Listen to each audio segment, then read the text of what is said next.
Olá, amigos e amigas, bem-vindos e bem-vindas ao meu canal Por um Novo Amanhã.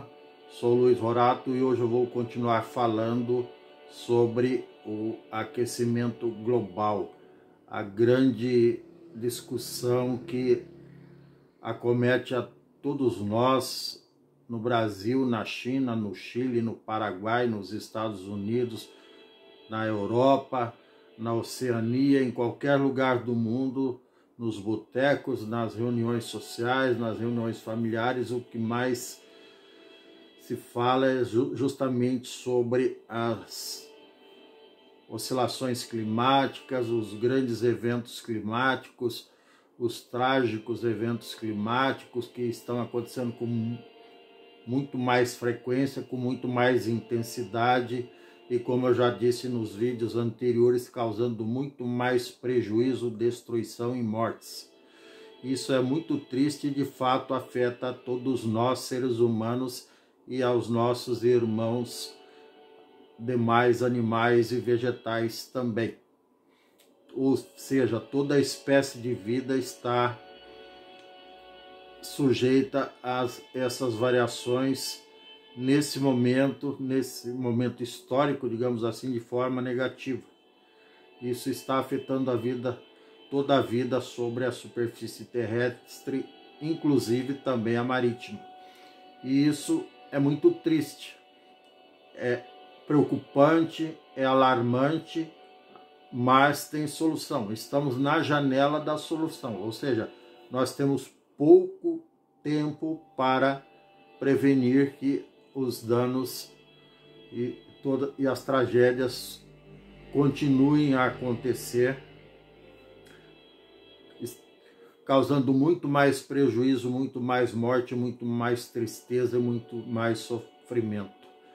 A questão é gigantesca, envolve aí, obviamente, todos os governos, todas as pessoas, todos os cientistas, direta ou indiretamente, até porque é uma questão interdisciplinar, digamos assim, mas que demanda muito boa vontade, demanda consenso, demanda inteligência, demanda investimentos de alta proporção. E os cientistas do IPCC, que é o painel internacional ou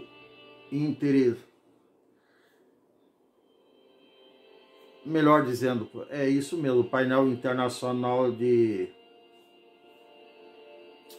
sobre as oscilações climáticas, numa tradução livre, digamos assim, que é um órgão criado pela ONU, Organização das Nações Unidas, e o Instituto Meteorológico Mundial também participa disso, obviamente junto com todos os institutos meteorológicos ao redor do mundo, sejam eles nacionais, estaduais, municipais, públicos ou privados, não importa. Todo esse aparato científico e político, digamos assim, busca incessantemente solução para o problema. Como eu já disse nos vídeos anteriores também, existem os céticos, um grupo bem menor, gigantescamente menor, que se opõe a tudo que é dito e discutido e apresentado cientificamente depois de vários e vários experimentos e, obviamente, considerando todas as variantes, inclusive a principal alegação dos céticos, que é justamente sobre as interferências das emissões solares na Terra, que, segundo esse grupo do IPCC, que é o painel internacional de mudanças ou variações climáticas,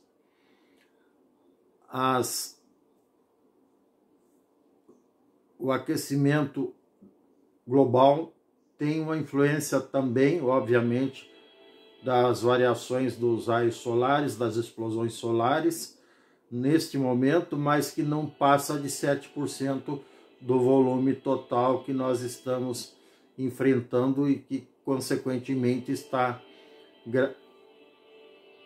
causando grandes prejuízos sobre a superfície da Terra, como eu já disse antes.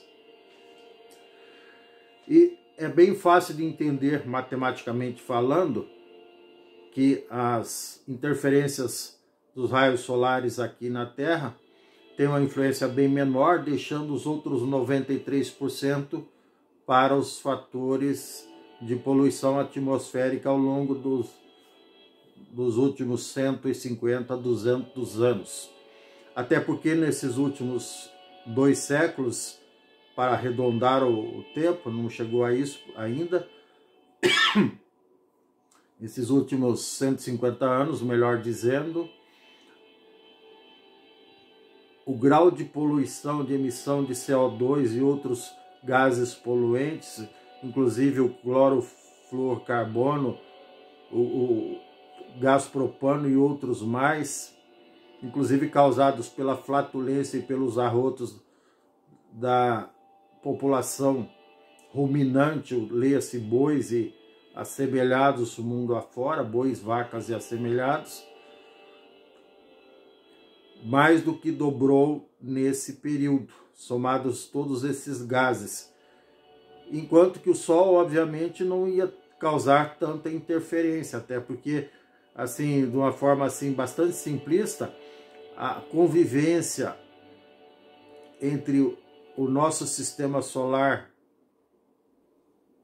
ou seja, dentro do nosso sistema solar, e a relação entre o Sol, que está no centro do nosso sistema, e todos os planetas e satélites que circundam e fazem parte desse sistema, já é harmoniosa, no sentido astronômico da coisa, há bilhões de anos.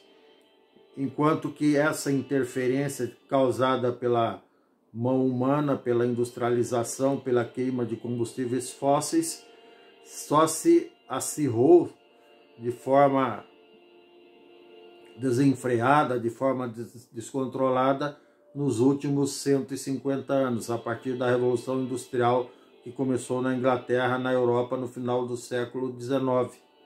Então, antes disso, não interferíamos tanto. A Terra não tinha tanto aquecimento global porque as causas eram naturais. Eventuais queimadas, acidentais, propositais ou não, causadas por raios e vulcões, e, obviamente, a flatulência de uma manada ou de um rebanho bovino e assemelhados muito menor do que a que existe hoje, que, digamos assim, é produzido industrialmente para atender a demanda de proteína animal ao redor do mundo. Todos nós somos carnívoros, a grande maioria de nós somos carnívoros, ou melhor dizendo, onívoros, porque comemos carne e vegetais. Então o ser humano, assim como outras espécies de animais, são onívoros, se alimentam de carnes e vegetais, mas como a população do mundo quadruplicou nos últimos 150 anos, mais do que isso, obviamente a oferta e a produção de alimentos tinha que crescer no mínimo na mesma proporção, senão morreríamos de fome. E, consequentemente, outros malefícios causados por isso, que a liberação de gases poluentes pelos animais, cresceu também na mesma proporção. Então, somados todos esses fatores de crescimento da população, ou melhor, da poluição dos últimos 150 anos, é óbvio que a nossa participação, matematicamente falando, ou melhor, matemática, lógica e honestamente falando, é bem maior do que a do Sol, que tem, obviamente, suas interferências por causa da incidência de raios solares com maior ou menor frequência sobre todo o sistema solar, mas não poderia crescer tanto. Embora os céticos insistam nessa tese. Eles chegam a apelar, inclusive, contra a lógica, dizendo que até as explosões de estrelas que aconteceram há milhões de anos estão agora afetando o clima na Terra, contribuindo para o aquecimento global. daí eles vão ter que provar isso, obviamente, que não faz o menor sentido. Estrelas que explodiram há milhões de anos, que ainda podemos enxergar a luz delas, embora sejam estrelas mortas. Obviamente, toda a radiação solar ou qualquer outro tipo de radiação irradiada por essas explosões aí há milhões de anos atrás já se dissipou pelo universo inteiro, não nos atingindo de forma rigorosa, não nos atingindo nos dias de hoje de forma que possa afetar ou interferir no aquecimento do planeta. É um ledo engano, é um argumento estapafúrdio e inaceitável sob qualquer ponto de vista. Não precisamos ser cientistas para defendermos essa tese, que não tem o menor fundamento, tá certo? É isso por enquanto, eu ainda vou continuar falando sobre isso e apresentar mais alguns argumentos que contestam, como não poderia deixar de ser, as teses estapafúrdias dos céticos que duvidam da influência humana sobre o aquecimento global. Estupidez é negar. Estupidez em qualquer situação é ser negacionista, seja lá do que for. Do clima, da ciência, da cultura, da evolução como um todo, da espécie humana, do universo e assim por diante, tá certo? É isso, se você gostou, dê um like, dê um joinha, inscreva-se no meu canal, não custa nada. Não deixa de deixar aquele positivo lá se gostou, ou até o negativo se não gostou, por favor, sejam honestos. Mas eu falo aqui de improviso, eu não estou lendo, como a maioria dos políticos que fazem discursos mentirosos, lendo coisas que eles não concordam, porque alguém escreveu e porque é bonito, interessa ao partido, ao regime e ao sistema. Eu falo de coração e com um pouco do pouco conhecimento que eu tenho, mas muito preocupado com o novo amanhã do povo, da humanidade, dos nossos futuros, das nossas futuras gerações, dos nossos filhos, netos e bisnetos e assim por diante, tá bom? É isso, mais uma vez um grande abraço, gratidão, sorte, saúde, paz e até mais.